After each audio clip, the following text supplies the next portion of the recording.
बिस्मिल्लाहिर्रहमानिर्रहीम, अस्सलाम वालेकुम नाजरीन, आप देख रहे हैं प्रोग्राम हकीकत क्या है। मैं हूं सोनिया सत्ती। नाजरीन, गुज़िश्ता रोज हमने देखा कि बिलाखिर शहबाज शरीफ साहब की वफाकी काबीना की जानिब से हलफ उठाया गया, लेकिन इख्तलाफात की खबरें हम देख रहे हैं कि मुसलसल सामने आ रही हैं। गुज़िश्ता रोज हमने देखा कि बिलावल भुट्टो जरदारी चेयरमैन जो पाकिस्तान पीपल्स पार्टी है, वो तकरीब हलबरदारी में मौजूद होने के बावजूद उन्होंने हलफ नहीं लिया और वो लंदन चले गए नवाज शरीफ साहब से मुलाकात के लिए। और खबरें ये भी सामने आ रही हैं कि शायद कुछ ज्यादा की डिमांड की जा रही है पाकिस्तान पीपल्स पार्टी की जानिब से, जिसमें सदर का ओहदा या फिर चेयरमैन सेनेट और उसके साथ गवर्नर पंजाब का ओहदा भी मांगा जा रहा है। शहबाज शरीफ साहब से जब उन्होंने बात की तो उन्होंने तो हाथ खड़े कर दिए कि नवाज शरीफ साहब से जाकर डिमांड की जाए उनसे। बहरहाल खबरें ये आ रही हैं जराए से कि कुछ मुलाकात में शायद मामलात तय हो जाएं, होते हैं तो क्या सिनेरियो बनता है, अगर नहीं होते बिलफर्ज तो क्या सिनेरियो बनता है, ये आने वाला वक्त ही बताएगा।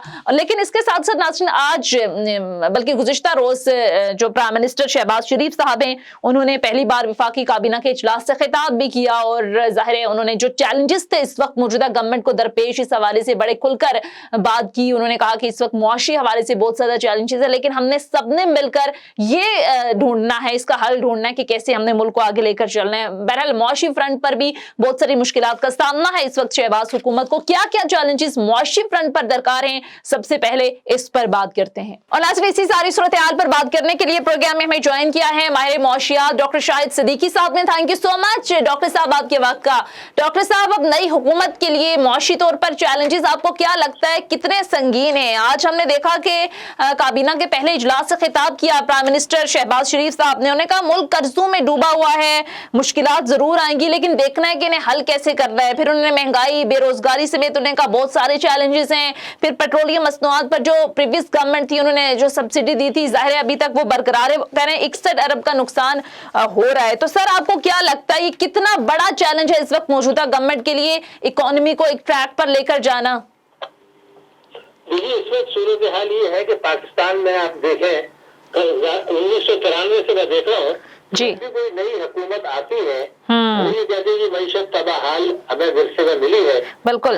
उसके बाद वो कामयाबियों के दावे शुरू कर देते हैं। ये तो हमारे यहाँ ट्रेंड है, लेकिन ये बहरहाल एक हकीकत है कि इस वक्त जो पाकिस्तान की मईशत है उसकी हालत बहुत खराब है और उससे ज्यादा खराब है जो अगस्त 2018 में पीटीआई की हुकूमत को विरसे में मिली थी, आज उससे ज्यादा खराब है। इसमें कोई शुरू की बात नहीं है। पिछला एक महीना जो गुजरा है 4 मार्च से 8 अप्रैल तक अगर आप देखें तो हमारे रिजर्व जो है ना वो $5.5 अरब कम हो गए। बिल्कुल। रुपए की कदर जो है वो गिर रही है। इम्पोर्ट हमारी तारीख में सबसे ज्यादा है, तिजारती खसारा हमारी तारीख में सबसे ज्यादा है, शरह नमू हमारी सुस्त है, महंगाई जो है भारत से दुगनी है, फॉरेन डायरेक्ट इन्वेस्टमेंट और टोटल इन्वेस्टमेंट हमारा कम आ रहा है। ये सारे चैलेंजेस हैं। तो अगर आपको उसको लिस्ट आउट करें तो पहला चैलेंज तो ये है इस हुकूमत के साथ कि जो स्टेट बैंक के रिजर्व है वो सिर्फ 45 दिन की इम्पोर्ट के लिए काफी है। तो एक तो उनको रिजर्व बढ़ाने पड़ेंगे, चाहे चीन से मदद मांगे, चाहे सऊदी अरब से मांगे, यूएई से मांगे, उसके बगैर गुजारा नहीं है। सही, ठीक है। दूसरा ये कि महंगाई आवाम जो है महंगाई से तंग है, तो हुकूमत अगर जून तक महंगाई कम ना भी कर सके तो कम से कम इसको यकीनी बनाए कि महंगाई में मजीद इजाफा ना हो। अच्छा। तीसरी बात ये थी कि IMF का प्रोग्राम इस वक्त जो है शुरू करना है, वहाँ से किस्त लेनी है, तो IMF की शराइत माननी पड़ेंगी। और ऐसा लगता है कि हुकूमत ने फैसला कर लिया है कि इस महीने के आखिर तक पेट्रोलियम मसनूआत की कीमतों में इजाफा किया जाएगा, कुछ और टैक्सेस लगाई जाएंगी। जून में जो बजट आएगा उसमें भी अवाम का टैक्स। तो सर, आप ये कह रहे हैं कि शहबाज शरीफ साहब को कुछ गैर मकबूल फैसले करने होंगे, जाहिर है पेट्रोलियम मसनूआत की कीमतें बढ़ाना होंगी, फिर जो इस वक्त महंगाई को कंट्रोल करने की बात कर रहे हैं, आप खदशा जाहिर कर रहे हैं कि आने वाले दिनों में सूरत हाल इतनी आसान नहीं होगी आम आवाम की, अगर हम बात करें तो। जी डॉक्टर साहब, आपकी आवाज बंद हो गई थी मेरे पास। ठीक है डॉक्टर साहब, मैं ये पूछ रही हूँ कि आप ये कह रहे हैं कि ये आने वाले दिनों में आवाम के लिए मुश्किलात मजीद आप ये कह रहे हैं कि बढ़ेंगी, पेट्रोलियम मसनूआत में इजाफा होगा, महंगाई कम नहीं होगी बल्कि बढ़ेगी? नहीं, मैं ये कह रहा था कि ऐसा लगता है अच्छा कि हुकूमत पेट्रोलियम मसनूआत के नर्ख बढ़ाएगी और महीने के आखिर तक नए टैक्सेस लगाएगी, लेकिन एक हल इसका मौजूद है। हमें अब ये देखना है कि ये हुकूमत भी आवाम पर ही बोझ डालती है या लोग जो लोग टैक्स चोरी कर रहे हैं, जो ताकतवर लोग हैं, के मुताबिक टैक्स लेती है। अब अगर ये था कि टैक्स ये बढ़ा देते हैं, पेट्रोल बढ़ा देते हैं, तो वो तो वही होगा जो पिछले कई दिहाइयों से इस मुल्क में होता चला आया है कि गरीब तो कुचल देते हैं। बिल्कुल। लेकिन जो tax amnesty scheme Imran Khan साहब लाए थे, उसमें तो ये था कि जो लोग उससे फायदा नहीं उठाएंगे, जिनके पास चोरी के असासे हैं, उनसे हुकूमत टैक्स वसूल करेगी। ये कानून बन चुका था, उससे कोई 900 अरब रुपया मिल सकता है। लेकिन ऐसा लगता है कि जो ताकतवर तबके हैं, उनकी खुशनुदी के लिए हुकूमत उनसे लेना नहीं चाहती। हाँ, लेकिन ये तो सर लॉन्ग टर्म एक है ना कि आवाम पर डाला। ये तो सर डॉक्टर साहब, ये तो एक लॉन्ग टर्म है ना टैक्स कलेक्शन की। ज़ाहिर है पाकिस्तान तहरीक इंसाफ भी बात करती रही है और उन्होंने किसी हद तक ज़ाहिर है जो टैक्स कलेक्ट किया भी है, लेकिन आपको नहीं लगता कि फौरी तौर पर आवाम को रिलीफ देने के लिए कुछ है गवर्नमेंट के पास फौरी तौर पर रिलीफ? क्योंकि जाहिर है जिस हाल में इन्होंने गवर्नमेंट लिए, इनके पास वक्त कम है। असम्बलियां मुद्दत पूरी भी करती हैं तो 1.5 साल का अरसा इनके पास, अगर नहीं भी करती तो चंद जो है वो कुछ महीनों की बात होगी। तो इस मुख्तसर वक्त में जैसे मैंने बताया कि इस वक्त तो हमारे पास जो है वो हुकूमत के पास पढ़ाने में तो कुछ है नहीं। हाँ, तो अच्छा। पहला काम तो मैंने जैसे कहा कि अगर वो चोरी के असातिज़ा मुल्क के अंदर है, हाँ, अगर ये उनसे टैक्स ले ले तब तो ये आवाम को रिलीफ दे सकते हैं। ये अगर उनसे टैक्स नहीं लेते, चूंकि वो ताकतवर है, मालदार है, असेंबलियों में बैठे हैं, हुकूमत को सपोर्ट कर रहे हैं, अगर वो नहीं करते तो फिर ऐसा लगता है कि आवाम ही के ऊपर ये बोझ डालेंगे, जैसे कि माजी में होता रहा था। और महंगाई जो है इस मुल्क में ऊंची रहेगी, बेरोजगारी और गुर्बत बढ़ती रहेगी। तो ये जो फैसला इस हुकूमत में करना है कि चोरों से पैसा लेना है ये आवाम से ही लेना है, गरीब आवाम से, और मईशत को जो है सुस्त रखना है, ये फैसला इनका आने वक्त में नजर आएगा। लेकिन मुझे ये लगता है कि आवाम के ऊपर ही बोझ डालेंगे। सही। अच्छा सर, IMF के साथ ज़ाहिर है मुज़ाकरात का आगाज हो रहा है। अब आज प्रेस कॉन्फ्रेंस की है जो नए हमारे वज़ीर ख़ज़ाना मिफ्ता इस्माइल साहब, तो आपको लगता है कि IMF के साथ कुछ मामलात बेहतरी की तरफ जाएंगे? जो सख्त शराइत थी उसमें कुछ नरमी आएगी, या आपको लगता है कि मज़ीद ये मुश्किल होगा इस गवर्नमेंट के लिए कि ये कर्ज लेना या IMF के साथ मामलात को सेटल करना? देखिए, इस वक्त जो सूरत हाल है वो ये है कि IMF हमसे बहुत नाराज है। हाँ। क्योंकि पिछली हुकूमत ने जो तहरीरी वायदा किया था IMF से कि जून 2022 तक वो पेट्रोल के नर्ख जो है वो कम नहीं करेंगे, बिजली के नर्ख कम नहीं करेंगे, उन्होंने वो तहरीरी मायदा तोड़ दिया। तो IMF ये कहते हैं ये तो आपने हमारे साथ धोखा किया है। तो वो पाकिस्तान पर दबाव डालेंगे कि आप ये पेट्रोल के नर्ख बढ़ाएं और आवाम पर दूसरे टैक्सेस लगाएं, और चूंकि हमारे पास रिजर्व नहीं है तो ये उनके साथ इस पोजीशन में नहीं है कि उनको ना कह दें। तो या तो उनसे इंसानी हमदर्दी की बुनियाद पर मदद मांगे कि जी हमारे गरीब लोग मर गए हैं, या चोरों से पैसा लें, वरना तीसरा रास्ता वही रह जाता है कि पेट्रोल के नर्ख बढ़ाएं, आवाम पर टैक्सेस लगाएं। गालिबन ऐसा ही होगा। सही। अच्छा सर, IMF के हवाले से आपने बात की, तो आपको ये नहीं लगता कि सारे इमरान खान साहब का तो एक नैरेटिव था वो जो लेकर जो चल रहे थे अमेरिका के हवाले से, आपने देखा है कि एब्सोल्युटली नॉट, और पूरी एक कैंपेन रही है, अमेरिका को बड़ा उन्होंने खुलकर आंखें भी दिखाई है। तो इस गवर्नमेंट का नैरेटिव थोड़ा सा मुख्तलिफ है। शहबाज शरीफ साहब ने तो आते साथ जब उनसे सवाल उन्होंने कहा बैगर्स कांट बी चूजर्स, तो ये एक आपको लगता है कि ये एक मालिश होगा मौजूदा गवर्नमेंट के लिए कि IMF थोड़ा सा, चूंकि गवर्नमेंट बदली है, हालात बदले, इमरान खान साहब का नैरेटिव मुख्तलिफ था, इस गवर्नमेंट का नैरेटिव मुख्तलिफ है, तो उस सिनेरियो में जाकर कोई आपको लगता है कि IMF रिलीफ दे सकता है इस पॉइंट की, अगर स्पेसिफिकली हम बात करें तो? देखिए, IMF बहुत ज्यादा रिलीफ नहीं देगा। उसकी वजह यह है कि एक तो हमसे नाराज है, हमने उनके साथ वायदा तोड़ा है, तहरीरी वायदा तोड़ा है। दूसरी बात यह है कि इस वक्त अमेरिका भी हमसे कोई बहुत ज्यादा खुश नहीं है, और IMF जो है उनकी तरफ भी देखता है, अमेरिका उनको इशारा देता है। ऐसा लगता है कि अमेरिका ये चाहता है कि इस वक्त पाकिस्तान की मईशत कमजोर रहे लेकिन बहुत ज्यादा तबाह ना हो। तो उस वजह से मैं ये समझता हूँ कि वो बहुत ज्यादा नरमी पाकिस्तान से नहीं दिखाएंगे और सख्त फैसला करने के लिए मजबूर करेंगे कि पेट्रोल के नर्ख बढ़ाएं, आवाम पर टैक्सेस लगाएं। वो हम इतने मजबूत नहीं है कि IMF को ना कह सकें, क्योंकि हमारा खजाना जो है ना वो बिल्कुल खाली है। हमारे पास रिजर्व जो है वो सिर्फ 45 दिन की इम्पोर्ट्स के लिए काफी है, और हम हर हालत में IMF से किस्त लेना चाहते हैं।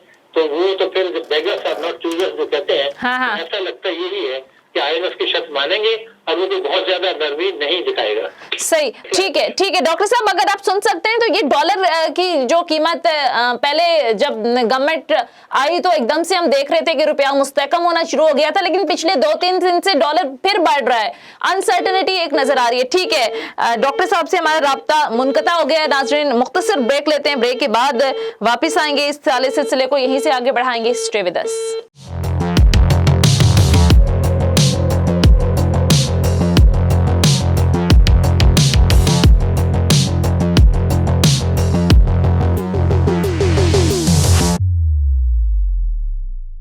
ब्रेक के बाद खुश आमदीद और प्रोग्राम में हमें ज्वाइन कर चुके हैं सीनियर सहाफ़ी हैं, एंकर पर्सन हैं अयाज असलम। बहुत शुक्रिया अयाज आपके वक्त का। अयाज, मौजूदा जो इस वक्त करंट सिनारियो है, क्या देखते हैं आप? शहबाज शरीफ की जो नई गवर्नमेंट है उसके लिए चैलेंजेस क्या है? एक तो मुआशी फ्रंट पर जाहिर है आज उन्होंने इजलास से खिताब किया काबीना से पहली बार, इसके साथ साथ दीगर इत्तेहादियों को साथ लेकर चलना। आपको लगता क्या चैलेंजेस है इस वक्त, बड़े चैलेंजेस? सोनिया शुक्रिया। देखिए, सबसे पहले तो मुझे ये लगता है कि जो सबसे बड़ा चैलेंज इस वक्त शहबाज शरीफ को दरपेश है वो ये चैलेंज है अपने इत्तेहादियों को साथ लेकर चलने का। जिस तरीके से आपको याद होगा इमरान खान साहब की जो गवर्नमेंट है उसके बारे में भी हमेशा एक ही बात कही जाती रही थी कि इमरान खान की गवर्नमेंट जो है वो बैसाखियों पर खड़ी है और जिस दिन बैसाखियां हिलेंगी खान साहब की गवर्नमेंट जो है वो धड़ाम से नीचे गिर जाएगी। और हमने इसकी अमली मिसाल भी देखी कि इत्तेहादियों के अलग होने से खान साहब का इक़्तिदार जो है एकदम से नीचे की तरफ आ गया।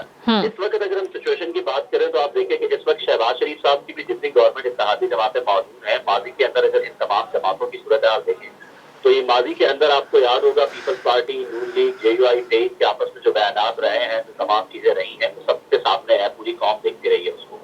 अब जबकि जाके ये तीनों मिलके और बाकी जमातों ने मिलके इत्तेहाद कायम किया है, तो आप अभी भी आप देखिए कि जिस दिन पार्लियामेंट के आज से गुज़श्ता रोज़ की अगर हम बात करें तो कौमी असम्बली के इजलास के अंदर आप देखिए जो PTI के मुनहरिफ अरकान थे उनकी जानिब से ये कहा गया कि हम अपोजिशन बेंचों पे ही बैठेंगे। उसके बाद MQM की तरफ से आपके सामने वो बयानात हैं जो पीपल्स पार्टी का बिलावल भुट्टो तकरीब अलबरदारी में मौजूद होने के बावजूद हलफ नहीं लिया, वो लंदन चले गए। आप ये कह रहे हैं कि ये चैलेंज है। अच्छा अयाज, मुझे ये बताएं कि ये जो नैरेटिव लेकर चल रहे हैं साबिक जो प्राइम मिनिस्टर है, हम देख रहे हैं कि पब्लिक बड़ी तादाद में इस नैरेटिव को एक्सेप्ट कर रही है, मोबिलाइज हो रहे हैं लोग मान रहे हैं इस नैरेटिव को। आपको क्या लगता है कल लाहौर में एक बड़ा जलसा करने जा रहे हैं, उसके बाद क्या होने जा रहा है? आपको लगता है कि कोई सिचुएशन मुख्तलिफ हो जाएगी, किसी ना किसी तरीके से इदारों पर प्रेशर बिल्ड करने में कामयाब हो रहे हैं? आपको लगता है एक्स प्राइम मिनिस्टर? देखिए, खान साहब के पास मैन पावर है, आप इसको जुटला नहीं सकते हैं। एक स्ट्रीट पावर जो खान साहब के पास मौजूद है, आपकी इस वक्त ये आपको मानना पड़ेगा कि पाकिस्तान की करंट पॉलिटिकल सिचुएशन में आपका कोई लीडर ऐसा नहीं है कि जो इतनी बड़ी तादाद में लोगों को बाहर निकाल सके। उनकी फैन फॉलोइंग है, फिर उसके बाद जो बयानिया उन्होंने मजबूत किया, जो बयानिया उन्होंने पूरी कौम के सामने रखा है, गद्दारी का बयानिया और उसके बाद अमेरिकी गुलामी कबूल ना करने का बयानिया, इसमें बड़ी हद तक वो कामयाब हुए हैं। लोग बड़ी तादाद में उनके लिए निकले हैं। आप इससे पहले कराची वाला जलसा देख लीजिए, खान साहब ने पेशावर में जलसा किया, उसमें लोगों की तादाद देख लीजिए। और या इससे पहले जिस भी जलसे की आप बात करें, शॉर्ट नोटिस पे PTI को इस बात की फौकियत और बर्तरी हासिल है कि वो शॉर्ट नोटिस पे लोगों को इकट्ठा कर लेती है। लाहौर का जलसे की अगर हम बात करें तो देखिए खान साहब ने जिस तरीके से भी अपने बयान में कहा कि बहुत बड़ा जलसा जो है वो मीनार पाकिस्तान पे करेंगे, जावेद भी अपने ट्वीट में ये बात बिल्कुल यस। लेकिन सवाल देखिए ये पैदा होता है कि अब बड़े जलसे कर लेना ही काफी है। इससे पहले भी तो खान साहब ने बहुत बड़े बड़े बिल्कुल क्या कर लिया, इक़्तिदार को बचा पाए, नहीं कर पाए। सवाल ये पैदा होता है कि क्या इन बड़े जलसों के बाद सिर्फ पब्लिक के सेंटिमेंट की खिदमत ले लेना, उनके जज्बात को ले लेना आपको गवर्नमेंट में आगे ला सकता है? इस बात का ये बड़ा अहम सवाल है। नहीं लेकिन अयाज, आपको लगता है कि उनका मुतालबा तो ये है ना जलसों में कि अर्ली इलेक्शन कॉल किए जाएं, तो आपको लगता है कि इतना प्रेशर बिल्ड कर पाएंगे इदारों पर, या फिर ये सुनिए पॉसिबल नहीं है। आप अर्ली इलेक्शन की बात करते हैं, आपके इलेक्शन कमीशन खुद कह चुका है कि उसको अक्टूबर से पहले वो तैयार ही नहीं है इलेक्शन के लिए। आप मुझे ये बताएं, आप जितना भी प्रेशर बिल्ड कर, बट आपका जब इलेक्शन वो के टेक्निकली अगर हम इस चीज को देखें तो आपके इलेक्शन कमीशन को हर वक्त तैयार होना चाहिए। बिल्कुल, ये तो आइन में 90 रोज के अंदर इलेक्शन कराना बिल्कुल जिम्मेदारी है आईनी उनकी। मैं वो ये कह रहा हूँ कि देखिए इलेक्शन कमीशन की जिम्मेदारी जरूर है कि उसको इलेक्शन करवाने चाहिए, उसे हर वक्त तैयार रहना चाहिए। बट बदकिस्मती से हमारे इदारे इलेक्शन कमीशन की अगर हम बात करें तो उसे तो बड़े बाशगाफ अल्फाज में कह दीजिए कि मैं तो तैयार ही नहीं हूँ, हम ये नहीं कर सकते हैं और हमें इसके लिए 6 माह चाहिए। अब आप ये देखिए कि 6 माह के लिए अगर हम इसको पोस्टपोन कर भी देते हैं तो शहबाज शरीफ के पास वो एक बहुत अच्छे एडमिनिस्ट्रेटर के तौर पर आपको पता है, आप उनसे ला के खिलाफ बिल्कुल, यस। बट इस वक्त पाकिस्तान में अगर आपके पास कोई बंदा एज एन एडमिनिस्ट्रेटर काम कर सकता है तो शहबाज शरीफ के अलावा कोई नहीं है। हाँ, अगर आप यहाँ उनकी जगह नवाज शरीफ को रखते तो शायद सिनेरियो थोड़ा और मुख्तलिफ होता, बट शहबाज शरीफ को लोग पसंद करते हैं उनके एडमिनिस्ट्रेटिव पावर्स की वजह से। आप इसकी मिसाल ये ले लीजिए कि जो खान साहब 4 साल में एक प्रोजेक्ट नहीं पूरा कर सके, इस्लामाबाद मेट्रो की आप बात कर रहे हैं, आप और मैं इस्लामाबाद में बेस्ड हैं, उन्होंने 5 दिन में आके वो कर दिया। और खान साहब ने क्या कर रहा था, अगर वो थोड़ी सी तवज्जो इसके ऊपर देते तो वो 10 से 15 दिन का प्रोजेक्ट था जिसको वो कंप्लीट कर सकते थे, बट उन्होंने नहीं किया। अब आप ये देखिए कि अब लोग जो है, आपकी जो पब्लिक है, उसको अपने लिए क्या चाहिए, उनके पास ट्रांसपोर्ट बेहतरीन चाहिए। आतिक शहबाज शरीफ ने लोगों को टारगेट किया, इस प्रोजेक्ट को पूरा किया, लोगों की उन्होंने जो है आप देखिए हिमायत हासिल की। फिर आते ही उन्होंने उसके बाद कल के फैसले आप उन्होंने देखिए, उन्होंने चीनी की कीमतों में कमी का ऐलान किया, उन्होंने आटे की कीमतों में कमी। आपकी आम जो पब्लिक है उसको इससे कोई सरोकार नहीं है कि आप अमेरिका की गुलामी कर रहे हैं, आप IMF के पास आ रहे हैं। लेकिन sorry to interrupt you Ayaz, लेकिन आपको नहीं लगता कि एक नैरेटिव बाय हो रहा है? आप देखें, एक बैड गवर्नेंस थी, महंगाई थी, हर तरफ चैनल्स पर, सोशल मीडिया पर इमरान खान साहब की जो अपने फॉलोवर्स थे, जो अपने उनके वोटर सपोर्टर थे, वो भी बड़ी खुलकर तनकीद कर रहे थे इमरान खान साहब पर, उनकी पॉलिसियों को, उनके के जो वादे थे। लेकिन एकदम से जब से ये तहरीक अदम एतमाद का मामला आया, आप जरा एग्जांपल ले लें, केपी के जो पहले मरहले के इंतखाबात थे, अपने गढ़ से ही नहीं शिकस्त हुई, लेकिन जब से वो ये नैरेटिव पब्लिक के अंदर लेकर आए, लोग महंगाई को भूल गए, लोग गवर्नेंस के मामलात को भूल गए। वो सिर्फ एक चीज के पीछे जिधर खान साहब ने उनको लगाया हुआ है, वही उसी पर हर जगह बात हो रही है। तो आपको नहीं लगता कि ये थोड़ी सी महंगाई और इन चीजों को पसे पुश डाल दिया है वक्ती तौर पर? आवाम नहीं, आई डोंट नो आगे चलकर उनको लॉन्ग टर्म फायदा होगा या नहीं, ये वक्ती तो फायदा ले रहे हैं। देखिए, मैं वही अर्ज कर रहा हूँ कि आपकी अभी जो सेंटिमेंट खान साहब जनरेट करने में कामयाब हुए हैं, लेकिन सवाल ये है कि क्या आगे चल के भी वो इसमें कामयाब होते हैं कि नहीं। ये आप कह रही हैं, आपकी अपनी राय हो सकती है कि लोग जो है वो महंगाई को छोड़ के खान साहब के जो बात बयानिया है, जो नैरेटिव है, उसके ऊपर चलेंगे, बट मैं पर्सनली ऐसा नहीं समझता हूँ। खान साहब ने इस पे लोगों की हिमायत जरूर हासिल की होगी, लेकिन आप ये देखिए कि आपकी एक बड़ी तादाद, आप सिर्फ अपने उन लोगों को मत देखिए जो इस वक्त शहरों के अंदर रह रहे हैं, आपके वोटर्स की एक बहुत बड़ी तादाद आपके रूरल एरियाज के अंदर रह रहे हैं। बिल्कुल है, यस। आप उन लोगों को टारगेट कर पाए, नहीं कर पाए हैं, या आप उन लोगों को किसी किस्म की कोई चीज दे पाए हैं, कोई आप ऐसा प्रोजेक्ट उनको दे पाए हैं कि जिसपे वो आपको वोट दे, आप नहीं कर पाए हैं। लेकिन किया वो बयानिया सिर्फ शहरों तक महदूद रहा। ठीक है, लेकिन अयाज मुझे एक चीज क्विकली बताएं कि ये देखें, ये शहबाज शरीफ साहब जो तहरीक अदम एतमाद और पूरा एक बयानिया लेकर आए ना prime minister, ex prime minister Imran Khan साहब के खिलाफ, वो ये था कि महंगाई है, बैड गवर्नेंस है। लेकिन आपको नहीं लगता कि अभी जो मामलात हैं, आप देखें पेट्रोल प्राइसेस हर हाल में बढ़ानी है। सहाफियों से पिछले दिनों प्राइम मिनिस्टर ने बात की, उन्होंने कहा कि ये तो बहुत ज्यादा नुकसान हो रहा है, बारूदी सुरंगें छोड़कर जा रहे हैं, और ज़ाहिर IMF का भी एक अलग प्रेशर है, जो आलमी मालियाती इदारे हैं उनका भी अपना एक प्रेशर है। तो आपको नहीं लगता कि ये जब पेट्रोल प्राइसेस अगले 1-2 दिन में बढ़ेंगी, वो बढ़ानी है? आज भी मिफ्ता इस्माइल साहब ने प्रेस कॉन्फ्रेंस की, शहबाज शरीफ साहब ने प्रेस कॉन्फ्रेंस की, तो एकदम से जब पेट्रोल प्राइसेस बढ़ी है तो फिर इसका इफेक्ट आएगा, हर चीज पर आएगा, महंगाई बढ़ेगी, जितना मर्जी कोशिश कर लें रिलीफ देने की, क्योंकि जो ex prime minister Imran Khan साहब है, उन्होंने बहुत सारे प्रोग्राम्स लॉन्च किए थे इस महंगाई को काउंटर करने के लिए, लेकिन वो काफी नहीं थे। तो आपको लगता है कि वक्त कम है शहबाज शरीफ साहब के पास, मुकाबला सख्त है, एक थोड़े अरसे के लिए गवर्नमेंट है, अगर आवाम को उस तरीके से रिलीफ नहीं दे पाए तो फिर उनके लिए अगले इलेक्शन में जाना, मुकाबला करना मुश्किल हो जाएगा? देखिए, खान साहब ने ना ये बहुत अच्छा कार्ड खेला था, मैं समझता हूँ। खान साहब के जाने की बातें जो है, आपको याद होगा, आपको अपने प्रोग्राम में डिस्कस कर चुकी, नवंबर-दिसंबर से ही कैंपेन चल रही थी कि खान साहब की गवर्नमेंट जाने वाली है। बिल्कुल। खान साहब की अगर हम ऐलान की बात करें, जब उन्होंने पेट्रोल प्राइसेस बढ़ाने की बात की, उन्होंने कहा था कि जनाब अगले 3 माह तक मैं कीमतें नहीं बढ़ाऊंगा। तो बेसिकली ये वो दूरअंदेशी थी जो उन्होंने की थी कि उन्हें पता था कि अगर मैं निकल जाऊंगा गवर्नमेंट, तो जो अगली गवर्नमेंट आए उसके लिए एक बहुत बड़ा चैलेंज होगा। हमारे यहाँ वैसे भी पेट्रोलियम प्राइसेस को लेकर आपको पता है, आम आवाम के सेंटीमेंट तब्दील हो जाते हैं, उनके जज्बात बदल जाते हैं। अब जब शहबाज शरीफ साहब के लिए बहुत बड़ा चैलेंज है अभी, हालांकि आप देखिए कि अभी जो ओगरा की जानिब से समझ भेजी गई थी रिजेक्ट की पेट्रोलियम प्राइसेस को लेके, वो 100 रुपए से ज्यादा पर लीटर प्राइस बढ़ाने की दरख्वास्त की गई थी, पर शहबाज शरीफ ने उसको मुस्तरद कर दिया। रीजन यही थी कि शहबाज शरीफ ये जानते हैं कि अगर वो प्राइसेस को एकदम से यूं बढ़ा देंगे तो लोगों के लिए उनकी जो वर्थ है वो कम हो जाएगी। आएगी तो ये कहेंगे कि जो खान साहब ने जो इतनी कीमतें रखी तो इन्होंने तो आपने बढ़ा दी। तो मेरा ये ख्याल है कि शहबाज शरीफ को बहुत सीजन पॉलिटिशियन है, वो उनको इन तमाम चीजों का पता है, वो इसका कोई ना कोई हल निकालने में कामयाब जरूर हो जाएंगे। और जहाँ तक इसकी कीमतें बढ़ाने की बात है, मुझे नहीं लगता कि एकदम से ये कीमतें बढ़ाएंगे, क्योंकि आज मिस्टर इसमेंट साहब ने हालांकि बड़े बाशगाफ अल्फाज में कहा, जैसे आपने भी हवाला दिया कि हम डीजल के ऊपर 50 रुपए पर लीटर खसारे में जा रहे हैं। बिल्कुल कहा है, यस, हाँ करनी है, हाँ। बट एट द एंड मुझे ये लगता है कि वो एकदम से कीमतें नहीं बढ़ाएंगे। अच्छा। उसकी रीजन ये है कि इस वक्त गवर्नमेंट को भी पता है कि उनके पास ज्यादा वक्त नहीं है, बिल्कुल, उनके पास सिर्फ 3 से 6 महीने हैं